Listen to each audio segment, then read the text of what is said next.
Hi friends, உமாவிருந்தகம் சேனலுக்கு welcome பண்ணுறேங்க. இன்றைக்கி வந்து நம்ம என்ன ரெசிபி பார்க்க போகிறோம்னு பார்த்தீங்கன்னா, பச்சைப்பயிரில் வந்து குழம்புங்க. நம்ம வந்து கடையில் பார்த்துருப்போம். இது வந்து கொங்கு ஸ்பெஷல், ரொம்ப சூப்பராக இருக்கும். எப்படி செய்கிறது அப்படிங்கிறத பார்க்கலாங்க.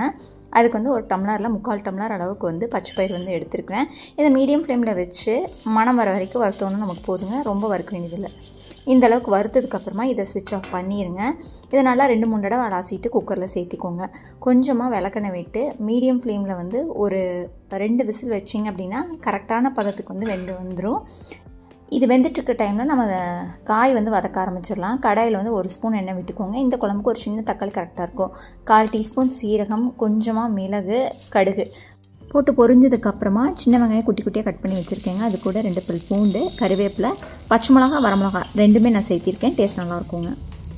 வெங்காயம் இந்தளவுக்கு வதங்கினதுக்கப்புறம் நம்ம எடுத்து வச்ச தக்காளி குட்டி குட்டியாக கட் பண்ணி வச்சுட்டு அதையும் சேர்த்திட்டு தக்காளி மசிஞ்சு வர வரைக்கும் வதக்கி விட்டுடலாங்க. இப்போது காய் பார்த்திங்கன்னா பீக்கங்காய் சேர்த்துலாம், சொரக்காய், அப்புறம் கத்திரிக்காய் எது வேணாலும் சேர்த்துலாம். நான் வந்து 2 கத்திரிக்காயை நல்லா கட் பண்ணி தண்ணியில் போட்டு வச்சுருந்தேங்க. அதை வந்து இப்போது சேர்த்தியாச்சு. இந்த ஸ்டேஜில் மஞ்சத்தூள் கொஞ்சம், சாம்பார் போடுற சாம்பார் பொடி வந்து 1 டீஸ்பூன் போட்டிங்கன்னா போதும். ஏன்னா மிளகா வந்து 2 மிளகாயும் நம்ம சேர்த்திருக்கோம். நல்லா கலந்து விட்டுட்டு 1/4 டம்ளர் தண்ணி விட்டு காய்க்கு மட்டும் தேவையான உப்பு ஒரு 1/2 டீஸ்பூன் வந்து போட்டுக்கலாங்க. இது வந்து ஒரு 1/2 வேக்காடு நம்ம வேக வச்சோம்னா கரெக்டாக இருக்கும். மீதி வந்து பருப்பு கூட இந்த காய் வேகணுங்க, அப்போ தான் நல்லாயிருக்கும். இப்போது குக்கர் ஓப்பன் பண்ணி பார்க்கலாங்க. பருப்பு பார்த்திங்கன்னா கரெக்டான பக்குவத்துக்கு நமக்கு வந்து வெந்து வந்திருக்கு. ரொம்ப வேகவெல்லாம் இல்லை, கரெக்டாக மலர்ந்து வந்த மாதிரி இருக்குது. இப்போது இதை வந்து தண்ணி எல்லாத்தையும் வடிச்சிட்டு 1-2 நம்ம வந்து மசிச்சு எடுத்துக்கலாங்க. அப்போ காயோடு சேர்ந்து வரும்போது இந்த குழம்பு வந்து நமக்கு நல்ல டேஸ்ட்டாக இருக்கும். ரொம்ப நம்ம கடையிலுக்கு அளவுக்கு நம்ம வந்து இதை வந்து மசிச்சு விட வேண்டியதில்லை. 1-2 மசிச்சோம் அப்படின்னா நமக்கு வந்து கரெக்டாக இருக்குங்க.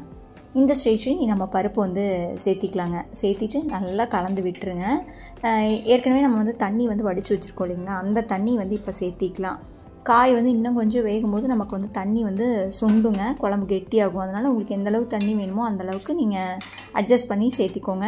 ஏற்கனவே பாதி உப்பு வந்து நம்ம போட்டிருக்கோம். மீதி பாதி உப்பை வந்து இந்த ஸ்டேஜில் நம்ம சேர்த்திக்கலாம். 1/2 டீஸ்பூன் போட்டிங்கன்னா உங்களுக்கு கரெக்டாக இருக்கும். இப்போ மீடியம் ஃப்ளேமில் வச்சுட்டு நல்லா வேக விடுங்க. அந்த காய் பருப்பு எல்லாம் ஒன்றா சேர்ந்து நல்லா வெந்து வரணுங்க. அப்போ தான் அந்த குழம்பு சூப்பராக இருக்கும். இப்போது நமக்கு வந்து காய் பருப்பு எல்லாம் சூப்பராக வெந்து வந்துடுச்சு. கடைசியாக மல்லி இலை தூவி இறக்குனிங்கன்னா சூப்பரான பச்சைப்பயிர் குழம்பு ரெடி ஆயிரும். பச்சைப்பயிரை வறுத்து உடச்சி நம்ம கூட்டு மாதிரி செய்கிறோம் இல்லைங்க, அந்த குழம்பை விடவே இந்த முழு பயிரில் காய் போட்டு நீங்கள் செஞ்சு பாருங்களேன். டேஸ்ட் வந்து அவ்வளோ அருமையாக இருக்கும்.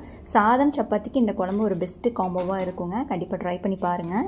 இந்த வீடியோ உங்களுக்கு பிடிச்சிருக்கும் நம்புறேங்க. பிடிச்சிருந்தா வீடியோக்கு ஒரு லைக் கொடுங்க. ஃப்ரெண்ட்ஸ் அண்ட் ஃபேமிலி கூட ஷேர் பண்ணுங்கள்.